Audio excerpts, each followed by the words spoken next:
बिस्मिल्लाहिर्रहमानिर्रहीम। अस्सलाम वालेकुम स्टूडेंट्स। आज का हमारा जो टॉपिक है, सब टॉपिक है, वो है हीट कैपेसिटी। अब हमने यहाँ पे डिस्कस करना है कि हीट कैपेसिटी क्या होती है। लास्ट टॉपिक जो हमारा था, इससे पहले जो हमने पिछले लेक्चर में डिस्कस किया था, उसमें हम स्पेसिफिक हीट कैपेसिटी की बात की थी। ठीक है, तो यहाँ पे हम बात करेंगे हीट कैपेसिटी की। ठीक है, तो हीट कैपेसिटी को हम डिस्कस कर लेते हैं। उसके बाद इसमें आ जाएगा चेंज ऑफ स्टेट आ जाएगा, तो वो भी हम इसी में डिस्कस कर लेंगे। ठीक है, तो हीट कैपेसिटी क्या है?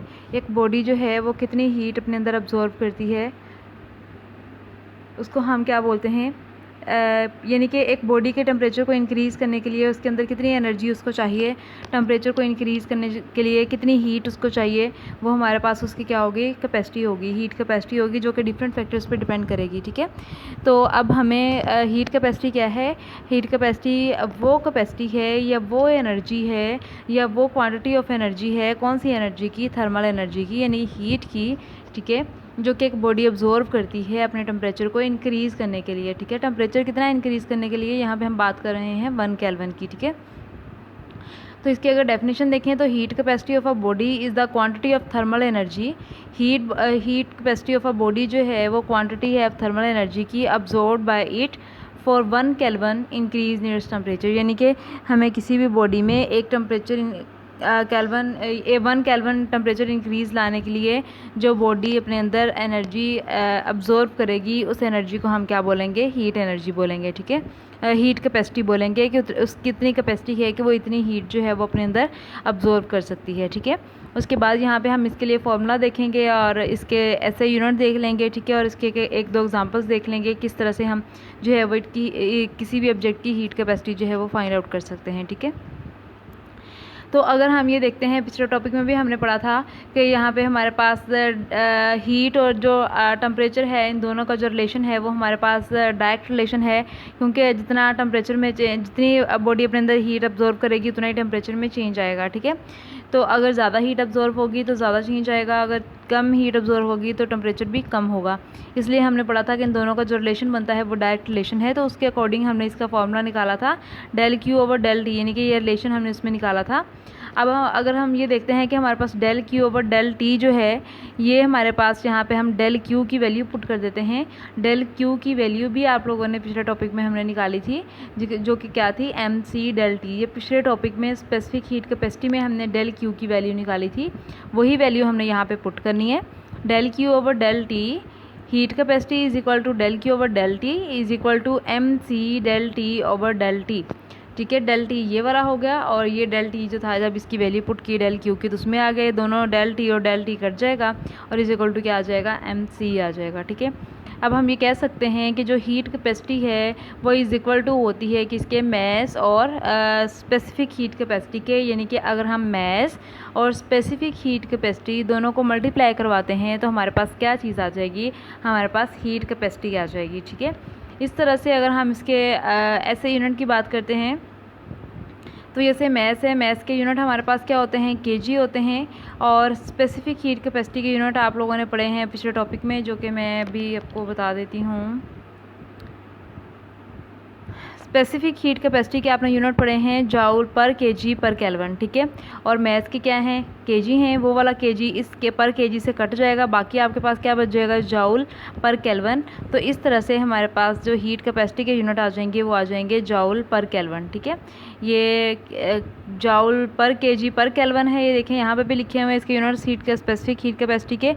इसको हम जब इसके साथ केजी के साथ कटिंग करेंगे, इसकी कट जाएगा ये, तो बाकी जाउल पर केजी पर केल्विन बच जाएगा। तो इसका मतलब ये हमारे पास जो है वो हीट कैपेसिटी के यूनिट्स आ गए। अब देखते हैं कि that heat capacity of a body is equal to the product of its mass of the body and its specific heat capacity. वही बात जो मैंने अभी आपको बताई है कि जो हीट कैपेसिटी है वो किसके इक्वल है? वो मैस के और स्पेसिफिक हीट कैपेसिटी के डायरेक्टली प्रोपोर्शनल है। ठीक है, sorry, is equal to M और सी के प्रोडक्ट के। ठीक है, या मल्टीप्लिकेशन अगर दोनों की करते हैं तो हमारे पास हीट कैपेसिटी आ जाता है। अब यहाँ पे एग्जांपल देख लेते हैं। फॉर एग्जांपल अगर हमारे पास capacity of 5 kg of water is जो है वो हमारे पास जो वाटर है उसकी कैपेसिटी कितनी है, सॉरी उसका मैस कितना है, 5 kg है, और उसकी स्पेसिफिक हीट कैपेसिटी आप लोगों को खुद बताया वो कितनी होती है, 4200 होती है, और मैस हमें गिवन है।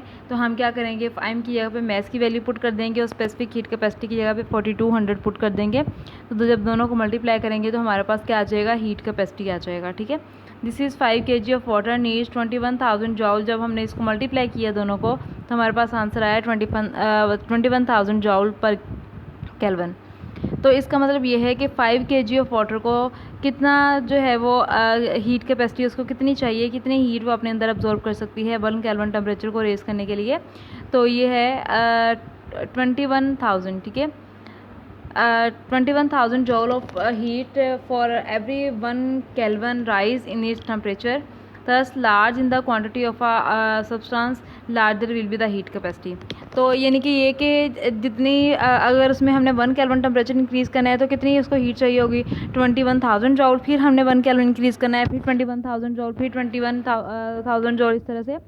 और अगर हमारे पास बॉडी जो है वो बड़ी होगी, सब्सटेंस बड़ा होगा, उसका मैस ज़्यादा होगा, तो उसमें हीट कैपेसिटी भी उसकी क्या होगी, ज़्यादा होगी। वो ज़्यादा हीट को अपने अंदर क्या कर सकती है, एब्जॉर्ब कर सकती है। ठीक है, अगर मैस कम होगा या बॉडी जो है उसकी एबिलिटी कम है या उसमें मैस कम है उसका, तो उसके अंदर जो हीट है वो कम अब्जॉर्ब होगी, वो अपने अंदर हीट को कम अब्जॉर्ब कर सकती है।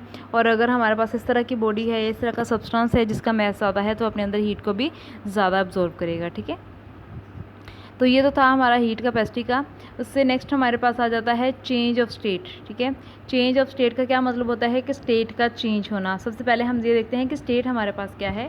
तो हमारे पास 3 स्टेट्स यहाँ पे हम बेसिकली पढ़ते हैं, सॉलिड, लिक्विड और गैसेस। ठीक है, वैसे तो हमने 4 स्टेट भी पढ़ी थी, लेकिन यहाँ पे हम 3 स्टेट्स की बात करेंगे, सॉलिड, लिक्विड और गैसेस। ठीक है, अब हमने ये देखना है कि इसमें चेंज स्टेट जो है वो चेंज कैसे होती है, किस तरह से जो है वो हमारे पास स्टेट एक से दूसरी चीज़ उसमें कन्वर्ट हो जाती है, दूसरी स्टेट में कन्वर्ट हो जाती है, या हमें ऐसा क्या करना पड़ता है कि स्टेट जो है एक स्टेट दूसरी स्टेट में कन्वर्ट हो जाए और दूसरी फिर तीसरी में कन्वर्ट हो जाए।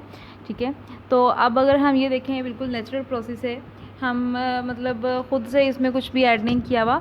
ये देखें, अगर हमारे पास जो है वो आइस है, तो जब वो मेल्ट होती है तो क्या बना देती है, लिक्विड, यानी कि आइस को मेल्ट करके क्या बनता है, लिक्विड बन जाता है, यानी वाटर बन जाता है। ठीक है, उसके बाद अगर हम देखते हैं, जब वाटर है हमारे पास, जब इसको बॉयल किया जाता है तो ये क्या बन जाता है, गैस बन जाता है, स्टीम जैसे कि बोलते हैं। ठीक है, जिसको भाप बोलते हैं, वो बन जाती है। अब यानी कि हमारे पास एक स्टेट जो थी वो सॉलिड थी, सॉलिड से किस में आ गए, फिर लिक्विड में। कैसे कि उसको सॉलिड को हमने मेल्ट कर दिया तो लिक्विड में आ गए, अब लिक्विड को बॉयल कर दिया तो वो किस में आ गया, गैस में आ गया। ठीक है, इस तरह से गैस को हम दोबारा से कंडेंसेशन अगर होती है तो वो किस में आ जाएगा, लिक्विड में, और उसके बाद अगर लिक्विड जो है उसको फ्रीज़ करते हैं तो वो किस में चला जाएगा, सॉलिड में। यानी कि इस तरह से ये प्रोसेस जो है वो चलता है। ठीक है, सॉलिड से लिक्विड, लिक्विड से गैस, और इस तरह से गैस से लिक्विड और लिक्विड से सॉलिड। ठीक है, यहाँ पे हम एक एक्टिविटी देखते हैं। तो एक्टिविटी में सबसे पहले मैं आपको इस ग्राफ जो है वो एक्सप्लेन करना चाहूँगी।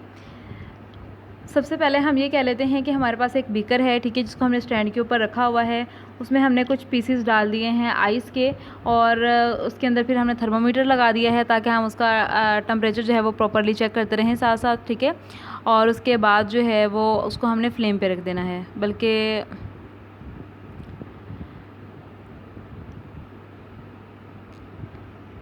उसको हम, ठीक है, उसको बर्नर में रख देंगे।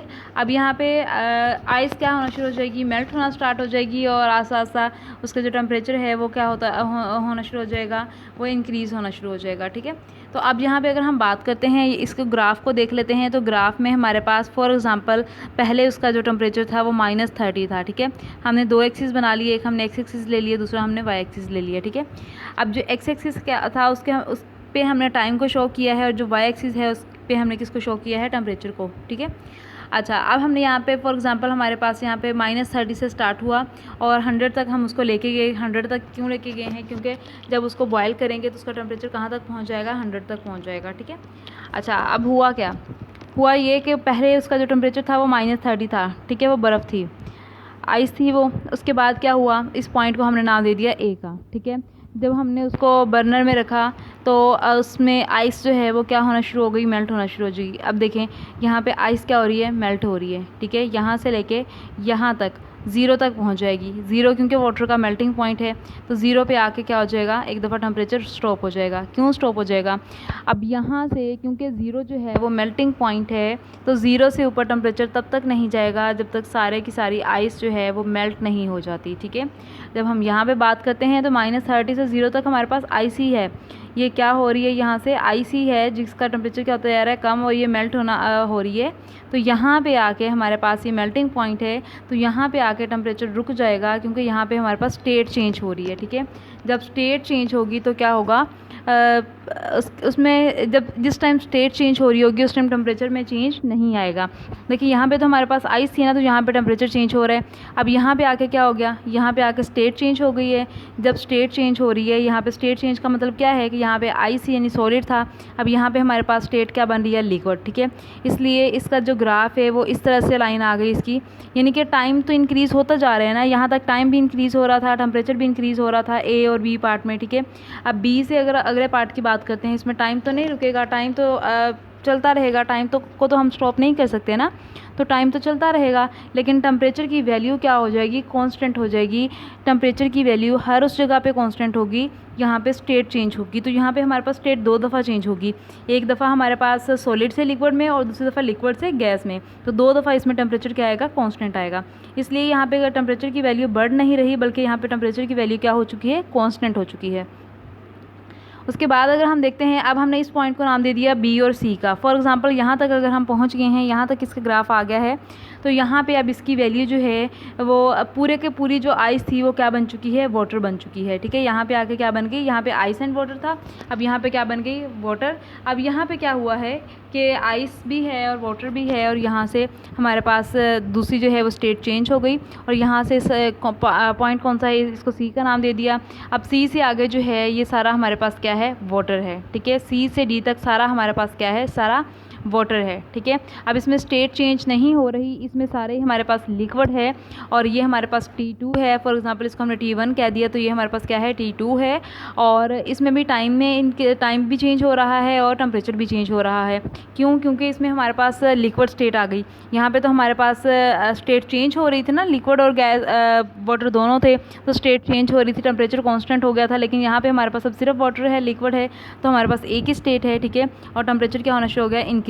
लेकिन जैसे ही टेम्परेचर 100 डिग्री पे पहुँचा, तो 100 हमारे पास क्या है, वाटर का बॉइलिंग पॉइंट है, तो 100 पे आके अब दोबारा उसका टेम्परेचर क्या हो जाएगा, कांस्टेंट हो जाएगा, रुक जाएगा यहाँ पे, और यहाँ से फिर स्टेट चेंज होना क्या हो जाएगी, स्टार्ट हो जाएगी। स्टेट चेंज होने से मतलब कि यहाँ पे जो वाटर था वो बॉयल होना शुरू हो गया, और वाटर किस में कन्वर्ट होना शुरू हो जाएगा, स्टीम में, यानी कि गैस में, ठीक है। तो इस पार्ट को हमने नाम दे दिया डी और ई का। अब यहाँ पे आप देख रहे हैं कि टेम्परेचर कॉन्स्टेंट हो गया है, जबकि टाइम क्या हो रहा है, इंक्रीज़ होता जा रहा है, ठीक है। अच्छा, अब यहाँ पे देखते हैं, take a burner and place it over a stand, put small pieces of ice in the beaker and suspended a thermometer in a beaker to measure the temperature of ice. Now place a burner under the beaker, the ice will start melting. Ice क्या होना शुरू हो गई है, melt होना शुरू हो गई है। The temperature of the mixture contains ice and water will not increase above 0 degree until all the ice melt and get water at 0 degree Celsius. क्या मतलब है, मतलब ये कि 0 तक टेम्परेचर उसका कब तक रहेगा, जब तक सारे की सारी आइस जो है वो मेल्ट होकर वाटर नहीं बन जाती। If this water at 0 degree Celsius is further heated, its temperature began to increase above 0 degree as shown. जैसे कि वो कह रहे हैं कि अगर हम इसको मुसलसल हीट दिए जा रहे हैं तो सारी स्टेट जब चेंज हो जाएगी तो इसका टेम्परेचर क्या होना शुरू हो जाएगा, इंक्रीज़ होना शुरू हो जाएगा। जैसे कि पार्ट ए भी है इसमें हमारे पास। अब इसमें हमने पार्ट्स बनाए थे, तो पार्ट्स को हम अलग अलग डिस्कस कर लेते हैं। सबसे पहले हमारे पास पार्ट ए बी है, तो पार्ट ए बी में हमारे पास क्या था, आइस थी, टाइम भी चेंज हो रहा था, टेम्परेचर भी चेंज हो रहा था। On this portion of the curve the temperature of ice increases from -30 to 0 degree. अब ये टेम्परेचर कितना इंक्रीज़ हुआ है, -30 से 0 तक इंक्रीज़ हो गया, ठीक है। उसके बाद हम बात करते हैं सेकेंड पोर्शन की, जो कि कौन सा है, बी और सी। अब when the temperature of ice reach 0 degree Celsius the ice water mixture remains at this temperature until all the ice melt. अब वो क्या कह रहे हैं कि जब आइस टेम्परेचर जो है वो 0 डिग्री पे पहुंचा, तो यहाँ पे हमारे पास मिक्सचर होगा किस चीज़ का, आइस और वाटर का, और यहाँ तक टेम्परेचर कांस्टेंट रहेगा जब तक सारी की सारी आइस मेल्ट नहीं हो जाती। अब नेक्स्ट हमारा जो पार्ट है वो सी और डी पार्ट है। अब सी और डी पार्ट की बात करते हैं तो the temperature of the substance gradually increases from 0 degree to 100 degree, the amount of energy so add is used up in increasing the temperature of water. अब यहाँ पे क्या हुआ, यहाँ पे हम उसको हीट दिए जा रहे हैं और वो 0 से 100 डिग्री पे पहुँच गया है, और यहाँ पे इसके क्या है, स्टेट कौन सी है, लिक्विड है, वाटर है। उसके बाद हमारे पास पार्ट कौन सा आ गया, डी ई आ गया। अब डी ई पार्ट की अगर हम बात करते हैं तो at 100 degree Celsius water begins to boil and change into steam. Water क्या होना शुरू हो गया, बॉयल होना शुरू हो गया, और किस में चेंज हो गया, स्टीम में। The temperature remains 100 degree Celsius till all the water change into steam. अब टेम्परेचर जो है वो 100 डिग्री सेल्सियस ही रहेगा जब तक वाटर जो है वो चेंज, सारे का सारा वाटर स्टीम में कन्वर्ट नहीं हो जाता। तो अब यहाँ पे हमारे पास दो स्टेजेस ऐसी आई थी जिसमें टेम्परेचर चेंज नहीं हुआ था, कांस्टेंट था, और दोनों स्टेजेस ऐसी थी जिसमें हमारे पास स्टेट चेंज हो रही थी। तो जब स्टेट चेंज होगी तो टेम्परेचर कांस्टेंट रहेगा, उसमें कोई भी चेंज नहीं आएगा। तो अब ये नेक्स्ट जो हमारा टॉपिक है 8.5 लेटेंट हीट ऑफ फ्यूजन और लेटेंट हीट ऑफ वेपराइजेशन, ये इंशाल्लाह हम नेक्स्ट लेक्चर में डिस्कस करेंगे। उम्मीद है आज वाला आप लोग समझ चुके होंगे, आपको समझ आ गई होगी। अल्लाह हाफिज़।